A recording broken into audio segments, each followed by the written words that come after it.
वर्तमान भविष्य के ज्ञाता।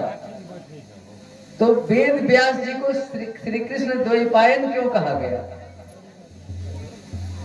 वेद व्यास को श्री कृष्ण द्वैपायन क्यों कहा गया? तो श्री कृष्ण इसलिए कहा गया कि जैसे सांवले कृष्ण भगवान थे वैसे सांवले वेद व्यास थे। द्वैपायन क्यों कहा गया? इनका प्रगटीकरण एक द्वीप पर हुआ। पानी में, बीच पानी में एक द्वीप नहीं होता है, द्वीप पर जन्म हुआ, इनका प्रगटीकरण हुआ। कैसे हुआ? पराशर ऋषि और मत्स्यगंधा के मिलन से। मत्स्यगंधा मछली की तरह गंध वाली एक औरत मान लो, नाव चलाती थी। पराशर ऋषि बैठ गए, उस पार ले जाने लगी, और तब तक पराशर ऋषि भी त्रिकालदर्शी थे। देखिए कितना शुभ मुहूर्त निकल रहा है। इस समय यदि इसके उदर से पुत्र प्रकट हो जाए तो त्रिकालदर्शी हो जाएगा। इस भारत वर्ष को, इस जम्बू द्वीप को संभालने वाला हो जाएगा, ज्ञान का दीपक जलाने वाला हो जाएगा। तो ऐसे मुहूर्त को क्यों गंवाया जाए? मत्स्यगंधा वसु कन्या से बोले पराशर ऋषि कि देखो ऐसी ऐसी बात है और बड़ा अच्छा मुहूर्त गुजर रहा है। तो मत्स्यगंधा बोली सरकार, हमारे शरीर से तो गंध आ रही है, कोई मेरे नजदीक सटेगा नहीं, बदबू आ रही है मछली की।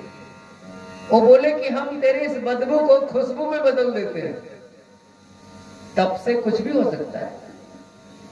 मत्स्यगंधा सुगंधित हो गई और एक द्वीप पर नाव को बांध दी, और वहीं पर मिलन हुआ दोनों का, और वहीं पर वेद व्यास जी का प्रगटीकरण हुआ। इसलिए इनको कहा गया श्री कृष्ण द्वैपायन वेद व्यास। जब भगवान स्वधाम चले गए, लीला खत्म करके कलयुग आ गया, तो वेद व्यास ने नजर डाली कलयुग पर, देखा कि राम राम कलयुग इतना खराब हो जाएगा, भाग्य भी मंद और बुद्धि भी मंद, तो समाज के लिए कुछ करना चाहिए। तो 4 वेद की रचना की। पहले ज्ञान एक ही था, ज्ञान को 4 भागों में बांटा, और वो 4 भाग कौन कौन? तो ऋग्वेद, सामवेद, अथर्ववेद और यजुर्वेद, 4 वेदों में बांट दिया। फिर भी संतोष नहीं। ये ब्रह्मा के 4 मुख क्या है? ब्रह्म का शाब्दिक अर्थ होता है ज्ञान, और जो ज्ञानी है उसी का नाम है ब्रह्मा। तो ब्रह्मा के 4 मुख मतलब 4 प्रकार का ज्ञान। तो जो पढ़ा लिखा नहीं है वो मूर्ति को देख के, ब्रह्मा को देख के समझ जाएगा कि ज्ञान 4 प्रकार का है, और जो पढ़ा लिखा है वो वेद को देख के समझ जाएगा कि ज्ञान 4 प्रकार का है। एक तरफ मूर्ति पूजा का विधान आया ज्ञान को देने के लिए, और एक तरफ पुस्तक का विधान आया, ग्रंथ का विधान आया ज्ञान को देने के लिए।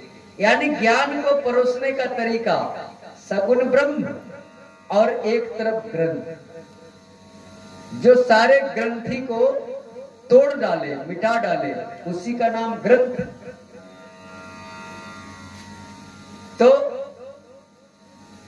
शास्त्र का अर्थ क्या होता है? जो शासन करके त्राण दिला दे, जो सही रास्ते पर चला दे, उसका नाम शास्त्र।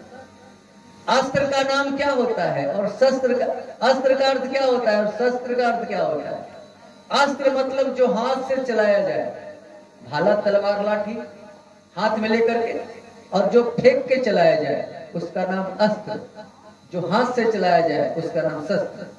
दिव्यास्त्र का मतलब बाण में अपनी शक्ति डाल के तीर पर चढ़ा के चला दिया, धनुष पर चढ़ा के, वो दिव्यास्त्र हुआ। तो 4 वेद की रचना की, फिर भी शांति नहीं कि समाज के लिए मैंने कुछ किया नहीं। क्योंकि समाज के लोगों का यदि भाग्य मंद और बुद्धिमंद नहीं रहता तो विचार करो, आज जो समाज में हम लोग कर रहे हैं ऐसा करना चाहिए क्या? हम 5 बरस के लड़की को नहीं समझ पा रहे हैं कि ये मेरी बेटी है कि बहन है। राम राम कितने बड़े राक्षस हम बन गए, सारे रिश्ते को हमने तार तार कर दिया। हमारे अंदर यदि थोड़ा सा भी ज्ञान होता तो कम से कम इतना तो नहीं करते। इसके बाद वेद व्यास जी ने क्या किया, पुराणों की रचना आरंभ की। इसके पहले पंचम वेद महाभारत को लिखा। महाभारत में चारों वेदों का ज्ञान डाला। लोगों ने महाभारत पढ़ना शुरू कर दिया। व्यास जी ने सोचा कि चलो कुछ तो काम हुआ, लोग पढ़ेंगे तो सही रास्ते पर जाएंगे। तब तक लोगों में भ्रांति हो गई, अरे महाभारत मत पढ़ो नहीं तो लड़ाई झगड़ा हो जाएगा। अब लोगों ने महाभारत पढ़ना बंद कर दिया। अब वेद व्यास ने माथे पर हाथ रख लिया कि अब क्या करें। 17 पुराण की रचना हो गई, तब भी व्यास जी को संतुष्टि नहीं। एक दिन वेद व्यास जी चिंतित थे, नारद जी प्रकट हो गए। नारद जी बोले, व्यास जी क्यों चिंतित हो? सरकार, इच्छा तृप्त नहीं हुई। समाज के लिए मैंने बहुत ग्रंथ लिखे, फिर भी मन को संतुष्टि नहीं। ऐसा कौन सा काम करें जिससे मन को संतुष्टि हो? तो नारद जी ने कहा, सुनो वेद व्यास जी, अभी तक तूने यह सोच के ग्रंथ लिखी कि हम लिख रहे हैं। लिखने का अहंकार तेरे अंदर था। तूने इतने कठिन कठिन शब्द डाल दिए अपने ग्रंथों में कि साधारण आदमी पढ़ ही नहीं पाएगा, अर्थ ही नहीं लगा पाएगा। जिसके चलते तूने लिखा कि औरत और शूद्र को वेद नहीं पढ़ना चाहिए। समझाने के लिए तूने लिखा कि कठिन शब्द है, अर्थ नहीं लगेगा। जिसका लोगों ने अनेक अर्थ लगा लिया कि वेद व्यास जी पढ़ने से मना कर रहे हैं। अरे पढ़ने से तूने मना नहीं किया था, तूने तो केवल इसलिए मना किया था कि जो अज्ञानी होगा वो वेद का अर्थ नहीं लगा पाएगा। रोटी बनाने वाली औरत वेद का अर्थ क्या लगाएगी? घास गढ़ने वाला व्यक्ति वेद का अर्थ क्या लगाएगा? लेकिन इसका लोगों ने उल्टा अर्थ लगा दिया कि व्यास जी मना कर रहे हैं वेद पढ़ने से, जबकि तुम्हारी ऐसी भावना नहीं थी। ऐसा करो, एक ग्रंथ और लिखो कम से कम, और इस भावना से लिखो कि हम नहीं लिख रहे हैं, भगवान लिखवा रहे हैं। इस भावना से लिखो, तेरे मन को शांति मिल जाएगी। अरे सुनो वेद व्यास जी, एक जन्म में मैं गंधर्व था, अपनी बारे में बता रहे हैं, लेकिन मैं कामी प्रवृत्ति का था। नारद जी बता रहे हैं, जहां औरतों को देखता मेरा मन उधर चला जाता। अरे एक जगह तो ब्रह्मा जी यज्ञ करा रहे थे, उसमें मैं भी गया।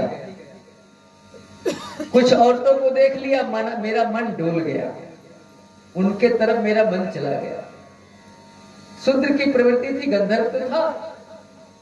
अब नारद जी मेरे पिता ने हमें श्राप दे दिया कि जा शूद्र बन जा। अज्ञानी की तरह तेरी मति हो गई है। और उनके श्राप से मैं एक जन्म में दासी का पुत्र बन गया। चतुर्मासा का समय था, कुछ संत मंडली हमारे घर आ गई। मैया 4 महीना तक सेवा की, मैंने भी संतों की लंगोटी साफ की।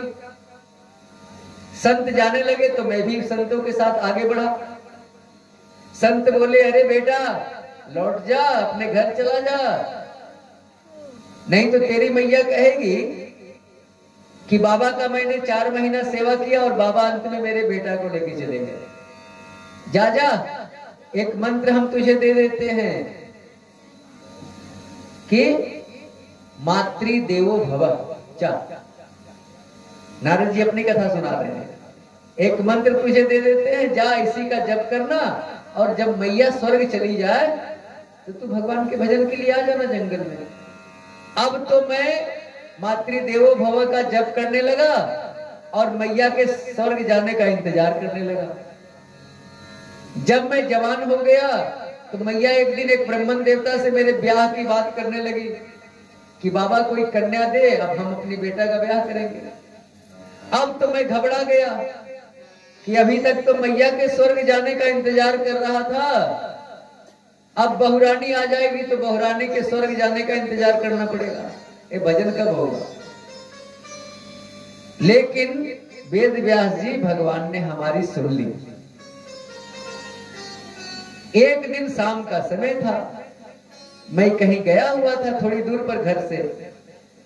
तब तक मैया गाय धोने जा रही थी और एक सरप पर मैया का पैर पड़ गया। सरप ने डंक मार दी और मैया स्वर्ग सिधार गई। अंदर से खबर मिली तो मैं बड़ा खुश हुआ कि चलो झंझट खत्म हुआ, लेकिन समाज को दिखाने के लिए थोड़ा रोया। नहीं रोता तो समाज वाले कहते कि देखो कैसा बेटा है कि माँ के मरने पर हंस रहा, और मैया का श्राद्ध वगैरह किया और उत्तर दिशा की ओर, जिस दिशा की ओर संत महात्मा गए थे, मैं भी चल दिया। रास्ते में एक सरोवर मिला, एक वृक्ष के नीचे स्नान करके ध्यान लगाया, मेरे हृदय में भगवान प्रकट हो गए उसी समय और तुरंत गायब हो गए। मैं तो बिगल हो गया, चिल्लाने लगा परमात्मा कहां चले गए, कहां चले गए। तो आकाशवाणी हुई कि बेटा तप कर, तब हम तुझे मिलेंगे। तो नारद जी बोले कि जब तप करेंगे तब मिलोगे, तो अभी क्यों मिल गए, मिलके क्यों चले गए झांकी दिखा के। तो आकाशवाणी हुई कि बेटा मैंने तुझे अब अपनी चटनी, रूप की चटनी चखा दी है, तेरा मन नहीं भटकेगा, भजन कर, हमसे अगले जन्म में तेरी मुलाकात होगी। और मैं उसी वृक्ष के नीचे ध्यान करने लगा भगवान का, प्रलय हुआ, संसार खत्म हो गया। जब तीसरा जन्म मेरा हुआ तो हम ब्रह्मा का बेटा बनके संसार में आए, भगवान का भजन करने लगे। तो नारायण हम पर प्रसन्न हो गए और अपनी बीना दे दी कि जा बेटा मेरे नाम का गुणगान कर। और देख तब से हम नारायण नारायण का जप करते हैं ना, बीना लेके। और सुन वेद व्यास, ऐसी नहीं, हमारी पूजा सर्वत्र होती है, हर जगह। किसी किसी की पूजा एक जगह होती है, लेकिन हमारी पूजा दानवों में भी होती है, देवताओं में भी होती है, सर्वत्र, कोई भेद नहीं। और ये हमारी पूजा नहीं, ये हमारे परमात्मा की कृपा की पूजा है। मान लो अभी आप यही सोच रहे होंगे कि कितने अच्छे कथा सुना रहे हैं भागवत की, तो यदि हमारे अंदर अहंकार आ जाए और भगवान कहीं एक स्क्रूप लगा दे तो क्या, तो वक्ता पागल हो गया। इसमें अपना कुछ नहीं, ये आप लोगों के आशीर्वाद का फल है और गुरुदेव की कृपा है, और बोलने वाले परमात्मा हैं, केवल हम आपको दिखाई पड़ रहे हैं। हम कुछ नहीं, हम कोई ज्ञानी नहीं। हम बैठते हैं तो उस परमात्मा से कहते हैं भगवान कुछ बोलो, हमारे परिवार के लोग बैठे हैं, परमात्मा बोलता है। और आप कहोगे कि ये अच्छे बोलते हैं, ना ना, इसमें मेरा अपना कुछ नहीं, तन मन धन सुख संपत्ति सब कुछ है तेरा, स्वामी सब कुछ है तेरा, तेरा तुझको अर्पण काला गे मेरा। इसमें मेरा कुछ नहीं, देखने में आपको हम दिखाई पड़ रहे हैं, बोलने वाला कोई और है, इतना विश्वास रखना। ये दिल की बात मैंने आपके सामने रखी, क्योंकि इतना आवाज में रस और इतना ज्ञान कोई बोल ही नहीं सकता। ये परमात्मा की वाणी है, वो बोलने वाला दूसरा कोई है नहीं। तो नीचे तो आप लोग हमको देखते ही होंगे, कोई देख के थोड़ी कहेगा कि ये वक्ता है।